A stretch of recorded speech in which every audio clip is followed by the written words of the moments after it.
Hello, biologists. Today we're going to be talking about enzymes. When we talk about enzymes, we want to first start with the vocabulary of an enzyme. So enzymes themselves, we refer to as protein catalysts. So I'm going to identify that and then type it so I don't have to spell with my mouse.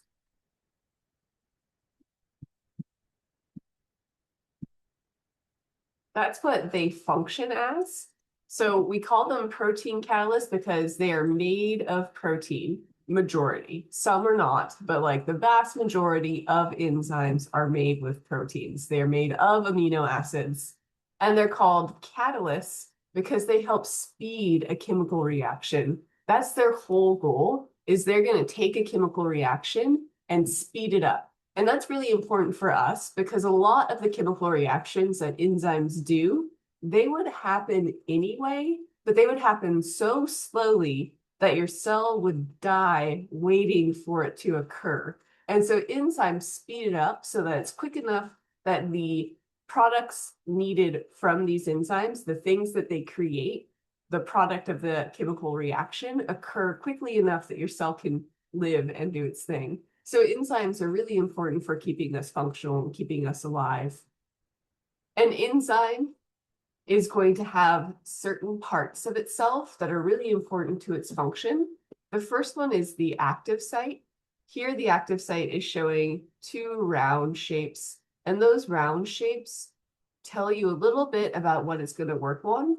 Whatever fits into the active site and is going to be worked on by the enzyme is called the substrate. And the active site is where the substrate binds. So that substrate there fits perfectly into the active site. It fits so perfectly that enzymes will only work on one type of substrate. So they're very picky. We call that substrate specificity. That substrate is going to fit into the enzyme like a lock and a key. So not every key will work for every lock. It might even go in, but it won't turn. Same thing for enzymes. The enzymes have to fit the substrate perfectly or the chemical reaction won't occur. So once the substrate is bound to the active site, you have the enzyme substrate complex. That's more than one thing together. Like you may live in an apartment complex. That's what means more than one apartment. So this enzyme substrate complex means it's more than one thing together.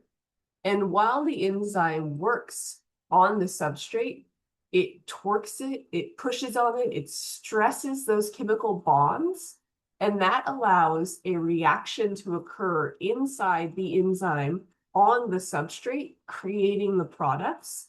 That torquing and pulling and pushing on the bonds of the substrate is called induced fit. So induced fit is the stress and the working that the enzyme does on the substrate, and it's specific to each type of substrate. So we have enzyme specificity, which controls which enzymes bind to the substrate, and then induced fit is working on the substrate once it's bound. When the enzyme has changed the substrate, it will release it, and whatever it releases has changed. Now we call this the product. It's no longer the same as it was. The enzyme has completed a chemical reaction. This is showing one item being broken into two items. It can do the reverse. It can take two things and bind them together, or three things and bind them together, but it's either going to be building or breaking. If you are building something, we're going to call it an anabolic reaction.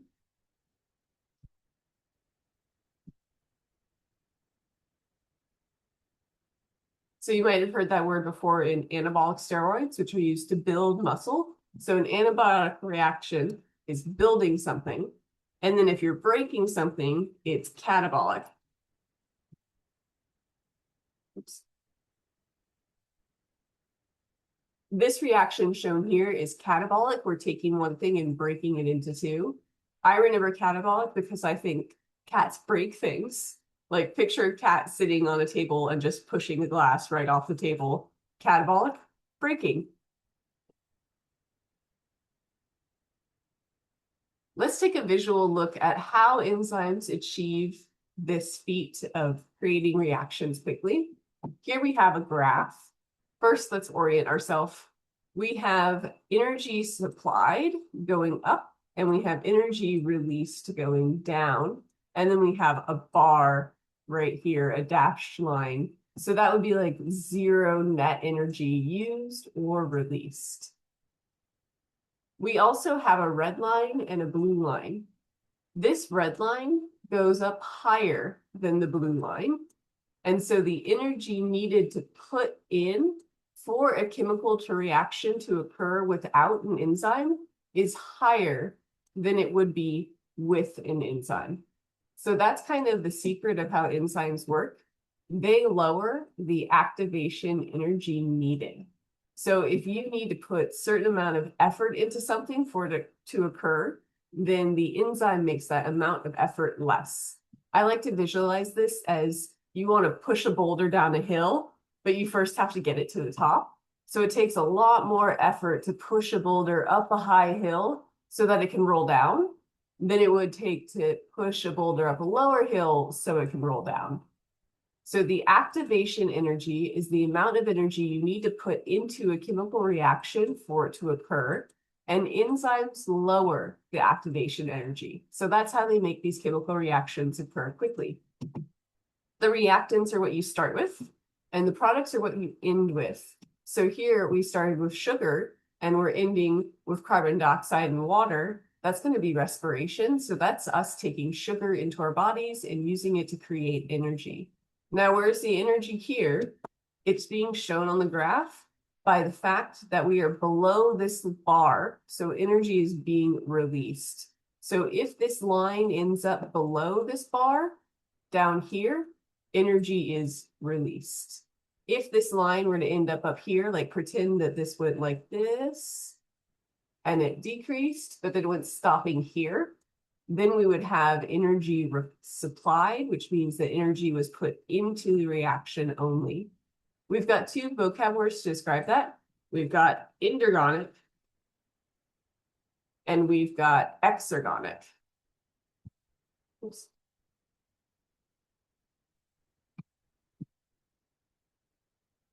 So if you are releasing energy, then it is an exergonic reaction. If you require energy, it is an endergonic reaction. And we can tell that based on the graph, whether you're above the line or below the line between the 2 bars showing us energy used or energy released. When we do graphs like this, we often show the reactants as letters. So it could be A plus B. That's what we're starting with. And then down here, we might see AB. If that is the case, what that is showing us is that we have 2 reactants and we are left with 1 product. That means that this would be an anabolic reaction because we've built something. So whether or not it's anabolic or catabolic, and whether or not it's exergonic and endergonic are 2 separate ideas. Exergonic and endergonic relate to the energy released or energy required, and catabolic and anabolic refer to whether or not the reactants are joined together to create the product or whether or not the reactants are broken apart to create the product. Cool. So enzymes are amazing, but they're picky, right? We talked about that active site. The active site can get destroyed if you change the shape of the overall 3D structure of the enzyme. And we refer to that as denaturing. Denaturing because you have changed its natural shape. So here's a great example of protein being denatured. Albumin is the protein in egg whites. Egg whites are like almost all protein, and it's this type of protein. When egg whites are at room temperature or chilled, they look clear. They're runny, right? You've all experienced this. And if you apply heat to them, they change color, they change texture, and they are becoming a different shape. Their 3D shape is being changed. What we're doing is we're taking a normal complex three-dimensional structure and we are denaturing it. We are changing its three-dimensional shape. And now this protein here is no longer functional.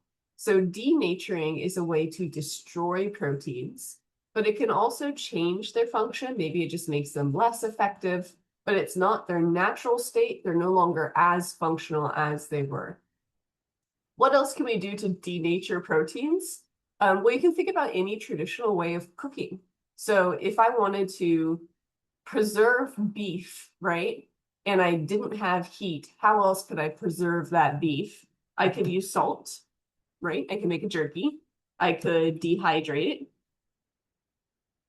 I could also pickle it. So I could pickle it in acid. I like to think about that as like ceviche. So if you've ever had ceviche, it's seafood fish, but it's been cooked in acid, not heat. So you take raw fish and you add a lot of lime, and that lime denatures the enzymes, and you can see the fish change color and texture, and it's cooking it without any heat.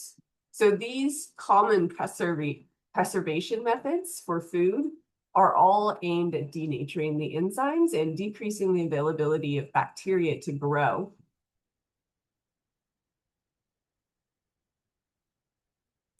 Delete that. Awesome. Continue.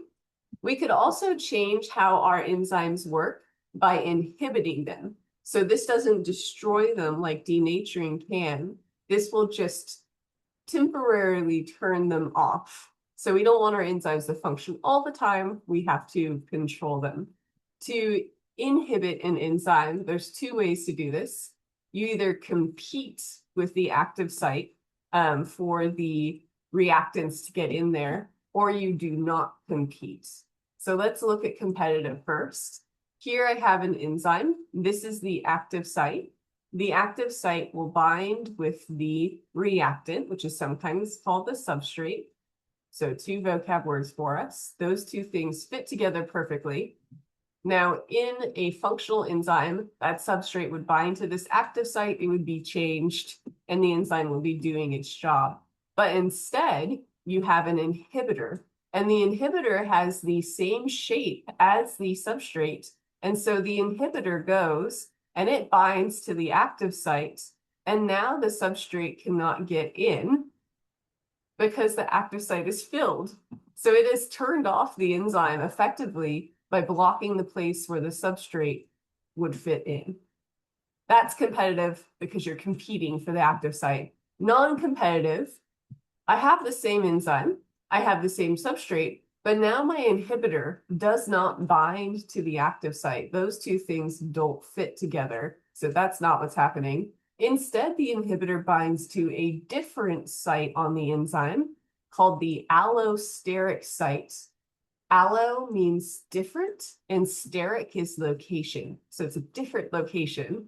And that allosteric binding of the inhibitor right here causes a conformational change in your enzyme. So look, the pointy part at the bottom of the active site is now gone.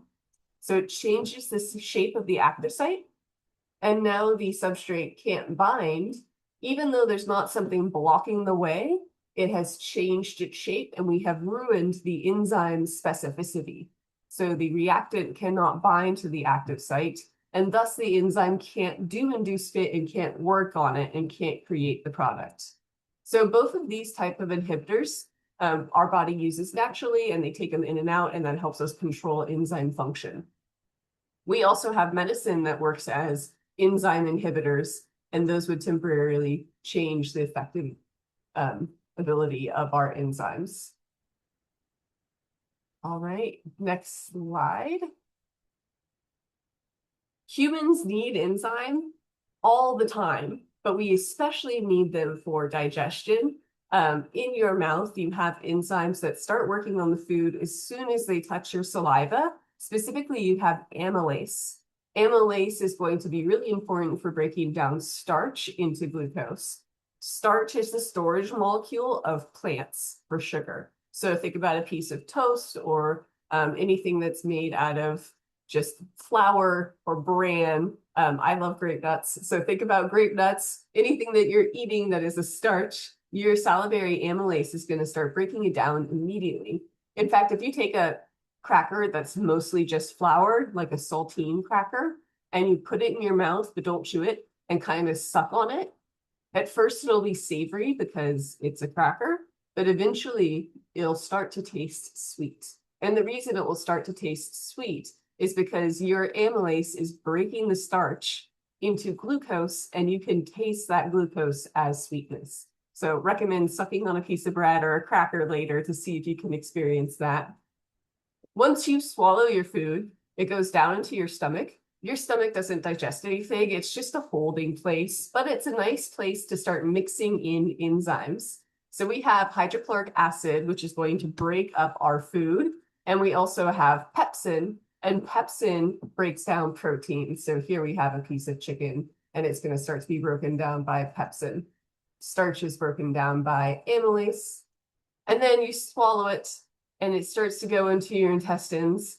They're showing you just your small intestines here. Your large intestines would go over the top like this, and it would be wider than the other ones. But the small intestines are where the bulk of your digestion occurs.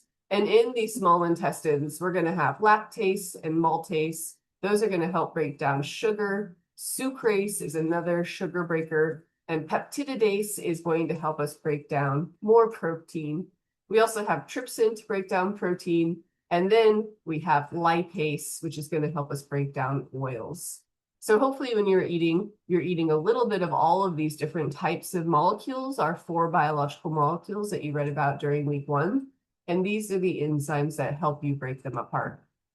Now, what do you see about all the enzymes names? Many of them end in ACE. And ACE is the common ending for enzymes. So if it ends in ASE, ACE, that's a good indicator that the thing you're looking at is an enzyme. Here's a visual. I'm going to eat something with a lot of starch. Here's my starch. My starch is composed of several hexagonal pieces of glucose. They are bound together. So this is a polymer of a sugar. And as I eat the starch, the substrate is what I start with. My enzyme is going to become active. There's my enzyme. It's amylase. Amylase is binding to the substrate at the active site. It's putting stress on those molecules. It's breaking the bonds, and that allows me to change my substrate into my product. So I'm putting energy into it. I'm breaking it up, and I am now releasing it as sugar. Then my amylase can get reused, break it up into another piece of sugar, and reused and break it up into another piece of sugar. Every time you use your enzyme, you don't have to create more enzyme. It's recyclable. So it just binds and releases, binds and releases. My amylase didn't change, the substrate changed, and now I have the products. As you're studying enzymes, I want to give you a couple practice questions. The first one is a practice essay question. So after I read this to you, go ahead and pause the video and try this. I want you to describe in complete sentences how amylase functions using the terms below. You're going to use substrate, product, active site, induced fit, and activation energy.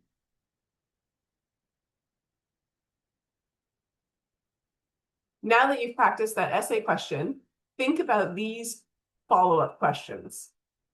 Is the chemical reaction of amylase catalyzing, anabolic or catabolic, and how do you know? Is the reaction exergonic or endergonic, and how do you know?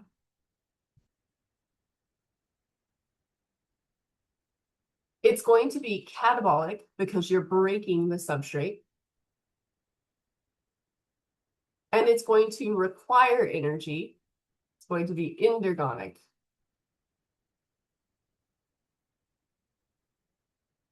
Every time your body needs to break down a molecule of lactose, it must produce a new lactase enzyme. True or false, and why?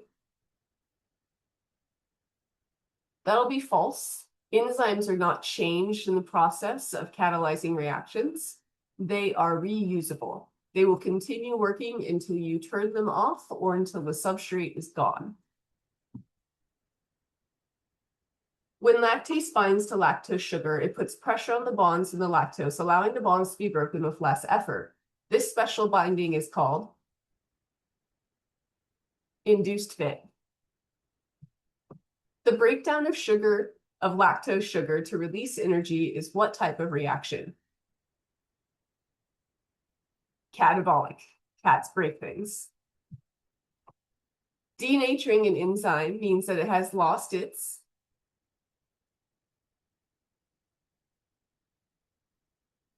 A, 3D structure. The high point in red and blue, denoted by the dashed lines, represents the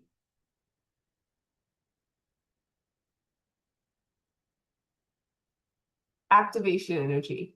That's the amount of energy required for a chemical reaction to occur. This reaction overall is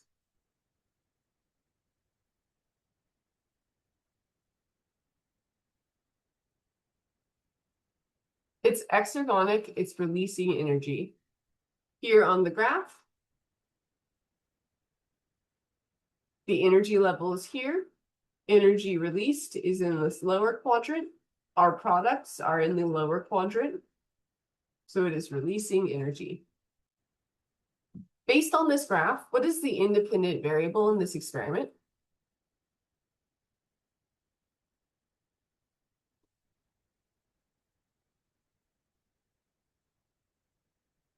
So the independent variable is the thing that you as the experimenter are changing.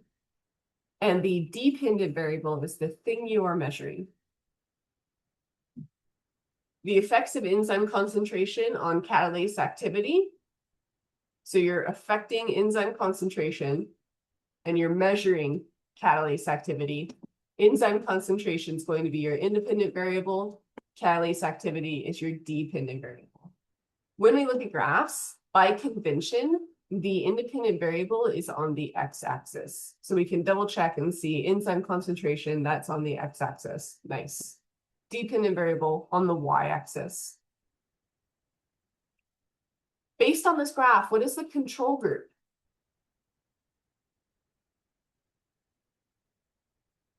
The control group is what you're going to use for a comparison. It's an outcome that you know will occur. So in this, a concentration of 0 enzyme would be our control group, because we know if there is no enzyme, there should be no catalase activity. So our control group is 0 enzyme concentration. Here's a video that I think does a really good job of induced fit.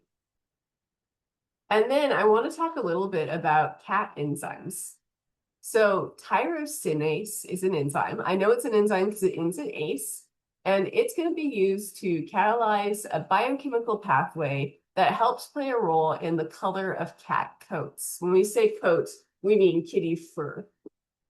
We have 2 types of melanin in cat fur. We have eumelanin, U means true, and we have pheomelanin. Pheo is a prefix for like yellow, orange. So here is our biochemical pathway. It's big, it's complex, it's beautiful. What are we looking at? We're looking at tyrosinase right here.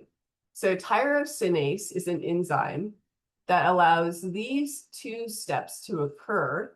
And if we look downstream of these 2 steps, that allows us to produce pheomelanin and to produce eumelanin. So without tyrosinase, we are not going to produce those colors in cat fur. This cat here has a functional tyrosinase enzyme. What do you think the color of a cat with a non-functional tyrosinase would look like?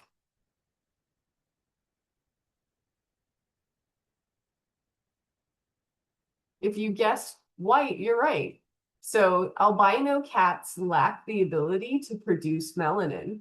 Here we have tyrosinase that is functional, and here we have tyrosinase where the gene that controls the production of these proteins, because these are enzymes, they're proteins, is mutated. It's a frame shift mutation, which we'll talk about pretty shortly.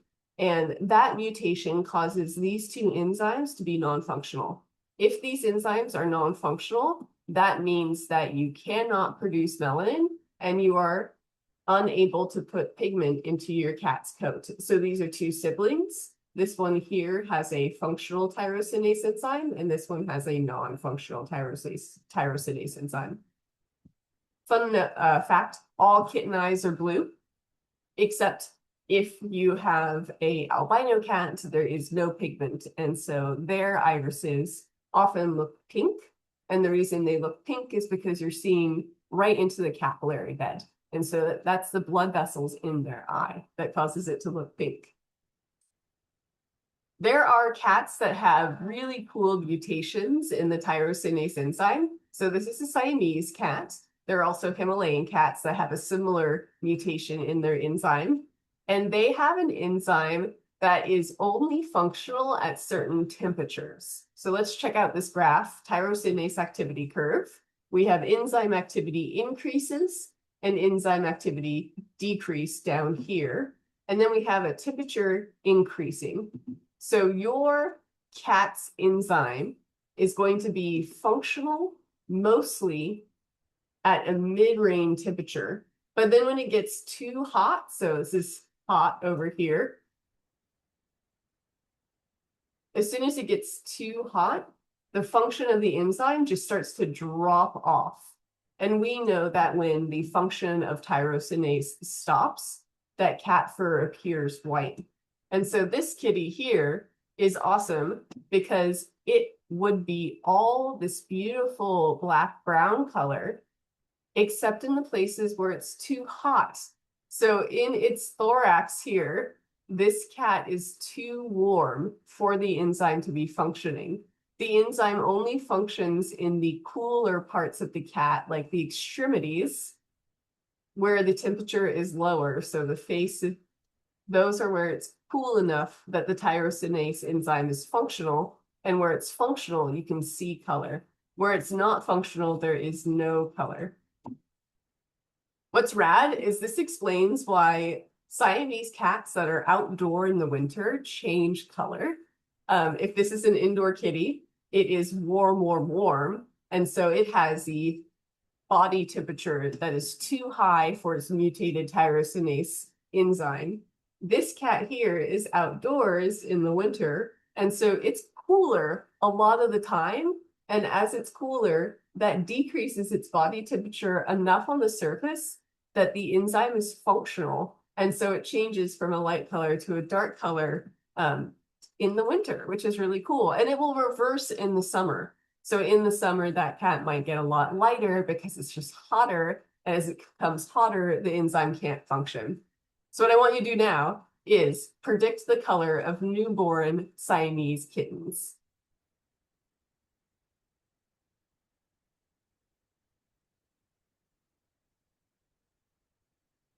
Here are our Siamese kittens.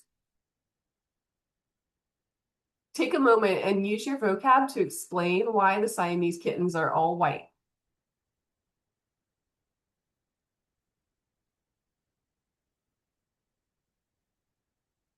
All right, I'm going to say it back to you so we can practice. These kittens have a mutated tyrosinase gene. The gene controls the production of the protein. The protein tyrosinase is an enzyme. The enzyme is involved in producing color in cat fur. This mutated enzyme is not functional at high temperatures. Because it's not functional, it doesn't catalyze that reaction, and so you're not able to produce color in your cat fur. Here, these kittens are all white because they have been warm all over their entire bodies because they've been in this mother cat's uterus. Now that they've been exposed to air, their extremities, like the nose, the ears, the paws, and the tail, will become cool enough that that enzyme will become functional. It will be able to break its substrate or build its substrate, depending whether or not it's catabolic or anabolic, and might use or release energy that would be endergonic or exergonic, And it will allow that biochemical pathway to occur, and your cat will start to produce pheomelanin or eumelanin in its fur, which we perceive as a color in its fur.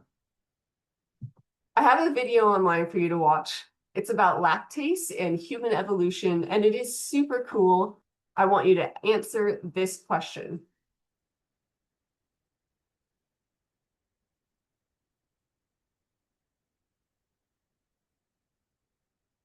You don't have to turn this in. This is a practice question, but these practice questions that I've been giving you will seem really similar to the ones that are going to be on the midterm. So please do practice it and email me anytime that you have questions. Max says hi, and I hope you have a great rest of your day.